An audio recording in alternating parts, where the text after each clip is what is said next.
Nem queiras imaginar como foi viver na Europa do século XIV, principalmente na sua segunda metade. Houve uma crise gigantesca devido a 3 calamidades que devastaram o continente: fomes, guerras e pestes. Por esta altura, o clima não estava muito bom. As chuvas eram intensas e fazia muito frio, o que destruiu as colheitas, causando a falta de cereais.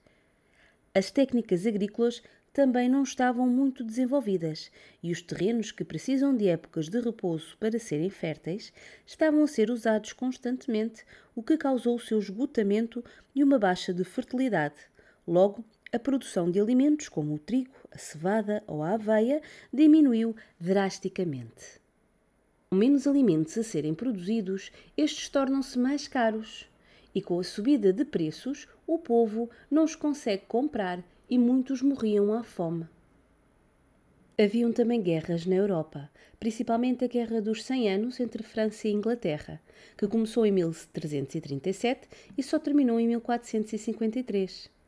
Cá em Portugal, tínhamos as guerras fernandinas entre Portugal e Castela, que causaram muitas complicações. Ora, imagina, o povo com fome e a higiene também não era o ponto forte das pessoas. Nas cidades não existiam esgotos. Eles usavam até fezes humanas para fertilizar as terras e muitas iam também parar à rua, juntamente com fezes e urina de outros animais que passeavam no meio das pessoas.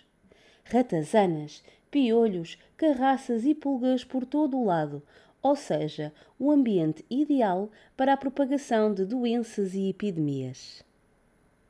A maior das calamidades que atingiu a Europa nesta altura foi a peste negra. Lembras-te da grande pandemia que tivemos causada pelo Covid? A peste negra foi uma pandemia terrível que começou na Europa em 1348 e matou 1/3 da população europeia, ou seja, em cada 3 pessoas, uma morria de peste negra. A fome e a falta de higiene ajudou esta epidemia a propagar-se muito rápido. Então as fomes, guerras e pestes, principalmente a peste negra, causaram muitas mortes. Todas estas mortes fizeram com que houvesse menos mão de obra, menos pessoas a trabalharem, menos produção. E com a diminuição da produção, diminuíam também os lucros dos senhores. No meio desta confusão, os senhores não podiam ficar a perder e então o que é que fizeram? Aumentaram as rendas e os impostos. Os camponeses fugiam em massa dos campos para a cidade para conseguirem uma vida melhor. Havia nesta época uma grande desigualdade entre ricos e pobres. Esta desigualdade e a subida de impostos desencadearam conflitos violentos entre os camponeses e os senhores. Os camponeses chegavam mesmo a pilhar as casas dos mais abastados e até mesmo a incendiá-las. Começam as revoltas populares. Os camponeses no campo e os artesãos na cidade queriam melhores condições de trabalho e melhores salários. A peste negra e toda a morte que causou foi vista como um castigo divino. O medo aumentou e surgiu a necessidade de arranjar culpados para o que estava a acontecer, porque nesta época não tinham os conhecimentos suficientes para entender que a origem da peste estava primeiro nos ratos e nas pulgas e mais tarde transmitia-se por via aérea, por meio de espirros ou tosse. Tinha então de haver um culpado para este castigo divino. Foram os estrangeiros e os grupos minoritários acusados pela pandemia. Com o medo surge a intolerância. Em Espanha e outros países foram perseguidos os muçulmanos.